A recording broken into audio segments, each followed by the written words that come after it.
কি করছো সূর্যকুমার? একজন যথার্থ যুবরাজের মতো কাজ করছি মহারাজ। সূর্যকুমার,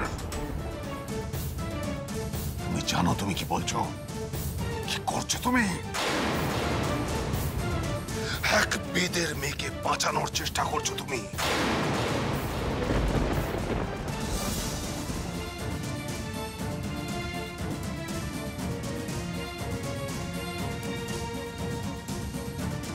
মহারাজ, আমি জানি আমি কি করছি।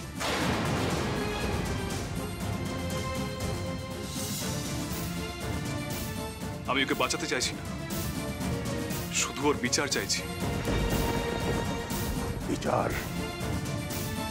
ওই মেয়ে বেদে, বেদেরা সূর্যনগরের চিরশত্রু।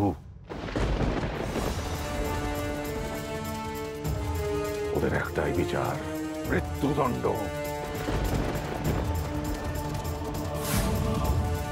শত্রুদের নিধন করার থেকে জানা উচিত তাদের শত্রুতার কারণ কি, ক্ষোভের কারণ কি।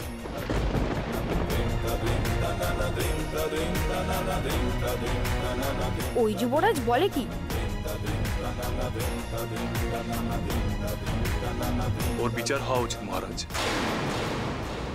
ও যাই বলুক, এখান থেকে পালাতে হবে।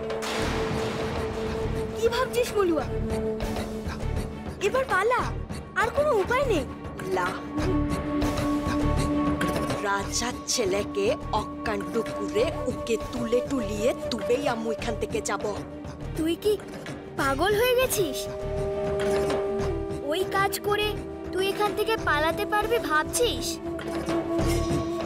চল মলুয়া এখান থেকে। তুই যদি বেঁচে থাকিস তাহলে তোর মার মৃত্যুর প্রতিশোধ নিতে পারবি, নয়তো কিচ্ছু পারবি না। অপরাধী, বিশ্বাসঘাতক, ওকে নিধন করা উচিত। মলুয়া চল এখান থেকে, তোকে তোর মা দিব্যি। মলুয়া চল।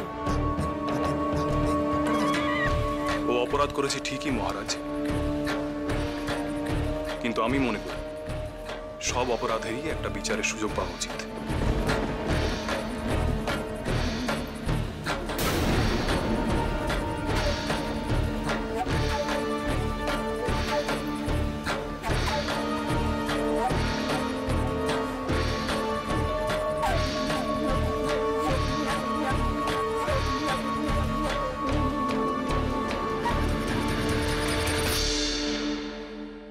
ও তো চলে গেল। ওই দেখো সূর্য, তোমার বিচারের আশায় ওরা কিন্তু অপেক্ষা করে থাকেনি। এটা ওদের বিচার। দেখো, তাকিয়ে দেখো। সেনাপতি, ধরো ওকে, যেন পালাতে না পারে। যাও। আমি এত সহজে তোমাকে পালাতে দেব না। অনেক কথা জানার আছে তোমার কাছ থেকে, সেগুলো না জেনে তোমাকে আমি কিছুতেই ছাড়বো না।